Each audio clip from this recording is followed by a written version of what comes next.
अहिल्या के उद्धार की कथा। रामायण की कई रोचक कथाओं का समावेश किया गया है। उनमें से एक है देवी अहिल्या के उद्धार की कथा, जो आज के समय से जोड़कर देखिए तो आपको भी समझ आएगा कि इतिहास में भी बलात्कारियों को युगों युगों तक सजा का भुगतान करना पड़ा है, फिर वो देव ही क्यों ना हो। माता अहिल्या जिन्हें स्वयं ब्रह्मदेव ने बनाया था, इनकी काया बहुत सुंदर थी। इन्हें वरदान था कि इनका यौवन सदा बना रहेगा। इनकी सुंदरता के आगे स्वर्ग की अप्सराएं भी कुछ नहीं थीं। इन्हें पाने की सभी देवताओं की इच्छा थी। यह ब्रह्मा जी की मानस पुत्री थी। अतः ब्रह्मदेव ने एक परीक्षा रखी, जिसकी शर्त थी जो भी परीक्षा का विजेता होगा उसी से अहिल्या का विवाह होगा। अंत में यह परीक्षा महर्षि गौतम ने जीती और विधि पूर्वक अहिल्या से विवाह किया गया। अहिल्या की सुंदरता पर स्वयं इंद्रदेव मोहित थे और एक दिन वो प्रेम वासना कामना के साथ अहिल्या से मिलने पृथ्वी लोक आए, लेकिन गौतम ऋषि के होते यह संभव नहीं था। तब इंद्र एवं चंद्रदेव ने एक युक्ति निकाली। महर्षि गौतम ब्रह्म काल में गंगा स्नान करते थे। इसी बात का लाभ उठाते हुए इंद्र और चंद्र ने अपनी मायावी विद्या का प्रयोग किया और चंद्र ने अर्धरात्रि को मुर्गे की बांग दी, जिससे महर्षि गौतम भ्रमित हो गए और अर्धरात्रि को ब्रह्म काल समझ गंगा तट स्नान के लिए निकल पड़े। महर्षि के जाते ही इंद्र ने महर्षि गौतम का वेश धारण कर कुटिया में प्रवेश किया और चंद्र ने बाहर रहकर कुटिया की पहरेदारी की। दूसरी तरफ जब गौतम गंगा घाट पहुंचे तब उन्हें कुछ अलग आभास हुआ और उन्हें समय पर संदेह हुआ। तब गंगा मैया ने प्रकट होकर गौतम ऋषि को बताया कि यह इंद्र का रचा माया जाल है, जो अपनी गलत नीयत लिए अहिल्या के साथ कुकृत्य की लालसा से पृथ्वी लोक पर आया है। यह सुनते ही गौतम ऋषि क्रोध में भर गए और तेजी से कुटिया की तरफ लौटे।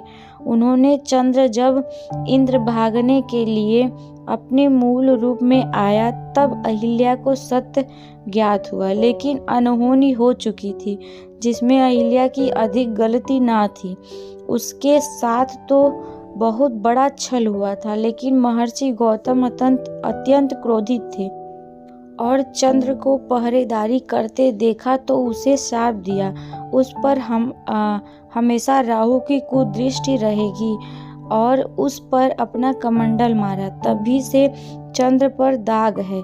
उधर इंद्र को भी महर्षि के वापस आने का आभास हो गया और वो भागने लगा। गौतम ऋषि ने उसे भी श्राप दिया और उसे नपुंसक होने एवं अखंड भाग्य होने का शाप दिया।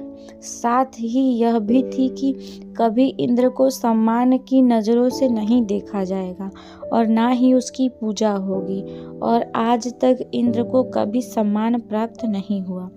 जब इंद्र भागने के लिए अपने मूल रूप में आया तब अहिल्या को सत्य ज्ञात हुआ, लेकिन अनहोनी हो चुकी थी, जिसमें अहिल्या की गलती ना थी। उसके साथ तो बहुत बड़ा छल हुआ था, लेकिन महर्षि गौतम अत्यंत क्रोधित थे और उन्होंने अहिल्या को अनंत समय के लिए एक शिला में बदल जाने का श्राप दिया।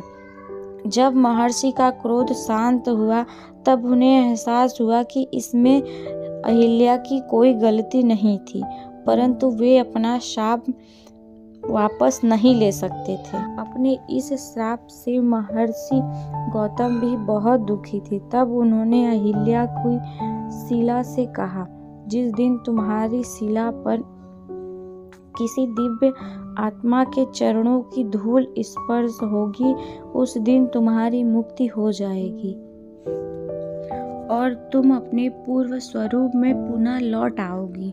इतना कहकर दुखी गौतम ऋषि हिमालय पर चले गए और जनकपुरी की कुटिया में अहिल्या की शिला युगों युगों तक अपनी मुक्ति की परीक्षा में कष्ट भोग रही थी।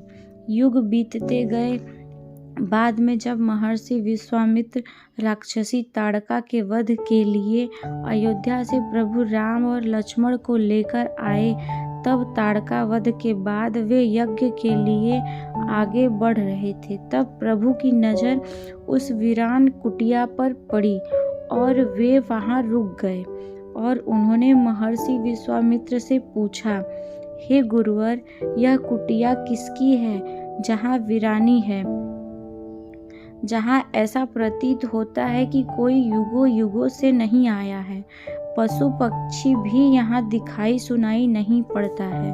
आखिर क्या है इस जगह का रहस्य?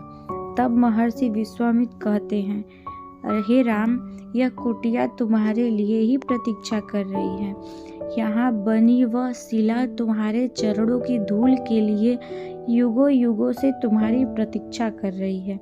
राम पूछते हैं, कौन है यह शिला और क्यों मेरी प्रतीक्षा कर रही है? क्या बात है? तो महर्षि विश्वामित्र राम और लक्ष्मण को देवी अहिल्या के जीवन की पूरी कथा सुनाते हैं।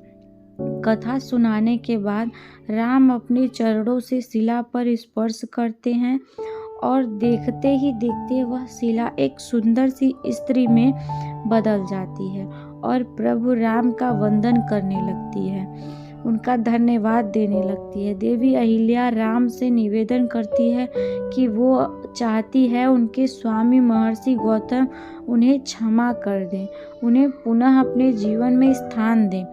प्रभु राम अहिल्या से कहते हैं, देवी, आपकी इसमें लेश मात्र भी गलती नहीं थी और महर्षि गौतम भी अब आपसे क्रोधित नहीं है, अपितु वो भी दुखी हैं। अहिल्या के अपने स्वरूप में आते ही कुटिया में बाहर आ जाती है और पुनः पक्षी चहचहाने लगते हैं।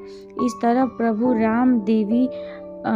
राम और देवी अहिल्या का उद्धार करते हैं और आगे बढ़ते हुए जनक कन्या सीता से स्वयंवर का हिस्सा बनाते हैं।